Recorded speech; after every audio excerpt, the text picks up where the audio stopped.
Assalamualaikum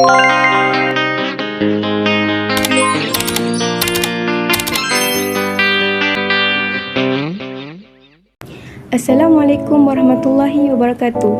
Nama saya Nur Nasuha binti Abdul Razak, pemegang kad matrik KID 220804190, nama dan kod kursus Undang-Undang Keluarga Islam KSD 2453. Tajuk pembentangan saya ialah Permasalahan Rumah Tangga, Solusi dan Pesannya.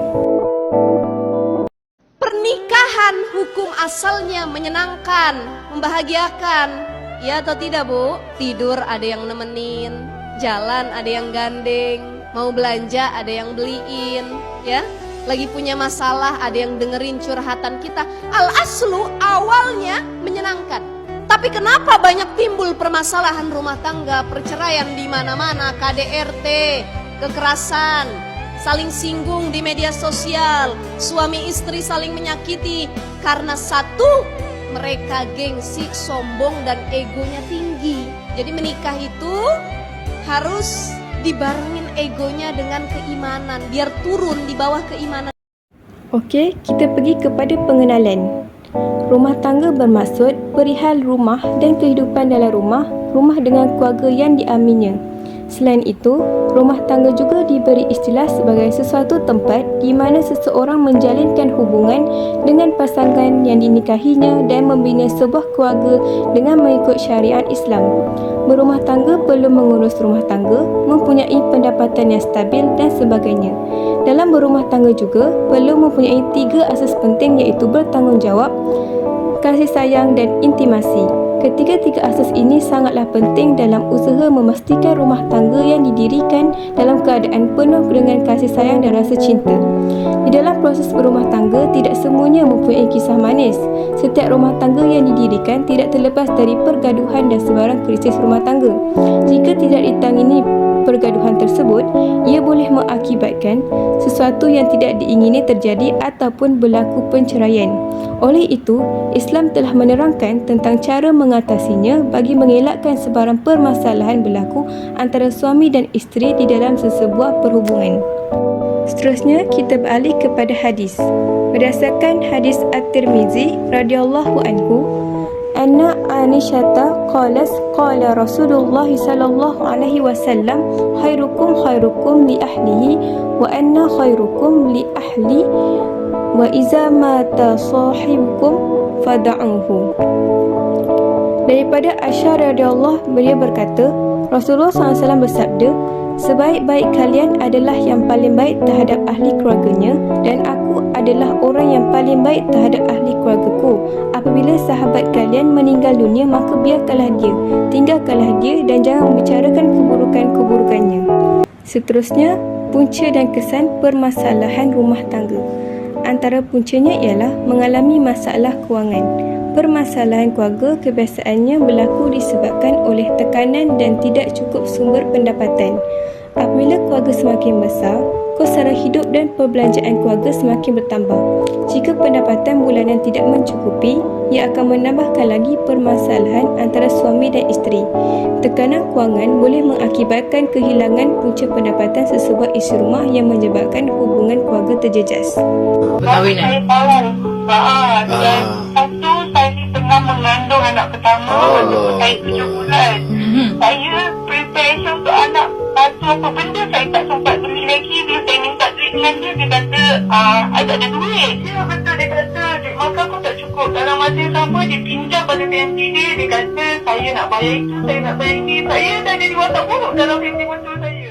Wajib seorang suami sediakan 3 perkara ini kepada isterinya. Sama ada suami itu miskin atau kaya, sama ada isteri itu miskin atau kaya, tak ada kira. Suami miskin, isteri kaya, wajib juga suami sediakan 3 perkara ini: makan minum, pakaian, tempat tinggal. Makan minum 2 kali sehari, pakaian 2 pasang setahun, dan tempat tinggal yang layak dengan seorang wanita yang bernama isteri. Bagi dia jadi hutang. Tak sengaja, uzur syar'i. Sengaja abai, berdosa. Dan tidak diterima amal ibadahnya kerana sengaja meninggalkan hak yang patut dia beri. Adil dah Tuhan buat. Isteri yang derhaka suami tak terima semayangnya. Suami yang abaikan isteri tidak diterima semayang. Nampak? Pilih mu nak hak mana sih? Jangan. Ini ramai sangat orang menikah tinggal. Faham tak? Allah kata jangan tinggal. Kalau nak tambah bagi nafkah, tinggal lepas cara baik. Nampak? Senang-senang je. Dulu kahwin sama-sama orang Mersing, pergi kerja KL, Mina kenang ke orang KL, nikah dengan orang KL pula, dah balik-balik Mersing. PT dah beri apa dah beri? Balik awal. Dosa sepanjang hayat. Senang-senang dia boleh pergi Mekah pula. Bini di Mersing, dia tak bagi duit anak-anak di sini. Dia tak dapat haji mabrur, tapi mabrur dapat. Tapi dah tak ada ilmu, tak ada. Bila tak ada ilmu, tak ada masalah. Qul hal yastawil ladzina ya'lamuna wal ladzina la ya'lamun. Adakah sama orang yang ada ilmu dengan tak ada ilmu? Tak sama. Orang ada ilmu, Allah bahayalah. Aku dah lewat ni, aku nak pergi Mekah ke mana? Bini aku dah beri nafkah. Punca permasalahan rumah tangga yang kedua ialah kurang rasa tanggungjawab dan kasih sayang. Pertelingkahan di dalam sesebuah rumah tangga sering berlaku apabila salah seorang di antara suami atau isteri mempunyai sikap yang tidak bertanggungjawab dan tidak melakukan kewajipan sebagai seorang suami dan isteri. Kasih sayang dalam perhubungan akan dipupuk jika mereka menjalankan tanggungjawab dengan baik dan sempurna.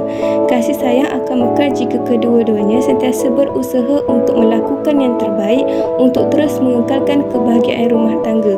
Jika perhubungan antara suami dan isteri tidak dijaga dengan baik, maka hubungan kekeluargaan akan semakin pudar.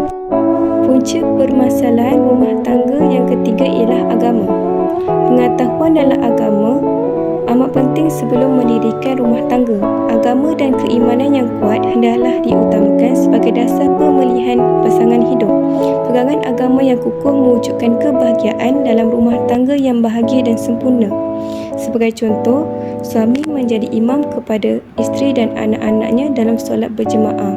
Oleh itu, apabila mereka sentiasa melihat ibu dan ayah mereka solat berjemaah di rumah, mereka dapat jadikan benda itu bila mereka sudah besar nanti.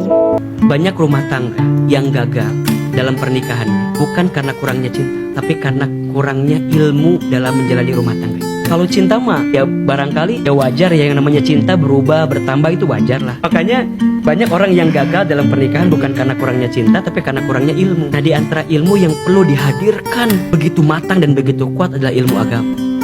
Iman itu. Kalau semua persoalan di rumah tangga dikembalikan kepada iman, dikembalikan kepada ilmu, dikembalikan kepada aturan syariat, maka insya Allah tidak akan ada keegoan yang muncul di antara pasangan itu. Karena seringkali kalau udah urusan dunia, apalagi yang dikedepankan dunia, misalnya kamu kurang ngasih ke aku, kamu juga kurang ngelayanin aku dan segala macam, itu urusan dunia misalnya, pasti ujungnya ego. Dan kalau sudah ego yang keluar, maka ujungnya adalah merasa saing gitu, bukan saling. Makanya rumah tangga yang bagus itu rumah tangga yang saling, bukan saing. Bukan saing. Kalau saing itu ini semua gara-gara aku. Kalau yang ada baik-baik gara-gara aku. Kalau salah gara-gara kamu. Itu saing tuh. Tapi kalau saling tidak akan ada bahasa aku, kamu, nggak akan. Tapi bicaranya kita. Saling menguatkan, saling mendoakan, saling menutupi kekurangan. Makanya belajarlah untuk menghadirkan saling di rumah tangga kita, bukan mengedepankan saing di rumah tangga kita. Kita pergi kepada solusi permasalahan rumah tangga. Antaranya ialah nasihat. Nasihat ialah suatu petunjuk yang baik yang perlu diikut. Jika seseorang itu memberi nasihat, perlu diikut agar dapat mendatangkan kebaikan dalam diri sendiri. Sebagai contoh, suami atau isteri saling menasihati kesilapan masing-masing agar tidak mengulangi kesilapan tersebut. Solusi permasalahan rumah tangga yang seterusnya ialah kaunselor. Sesi kaunseling yang dijalankan oleh pihak kaunselor membantu dalam memahami serta mengenal pasti masalah yang dihadapi dan memberi pendapat yang bersesuaian berkenaan masalah tersebut. Kesimpulannya, sesebuah keluarga itu adalah asas dalam kehidupan.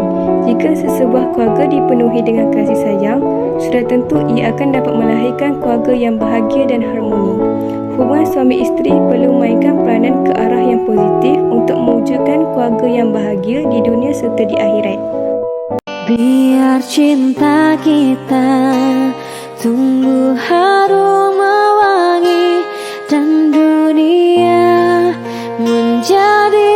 saksinya.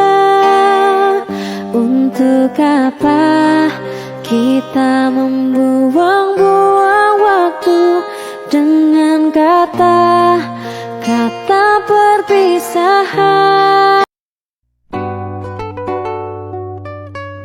Itu sahaja pembentangan dari saya. Sekian, terima kasih. Assalamualaikum warahmatullahi wabarakatuh.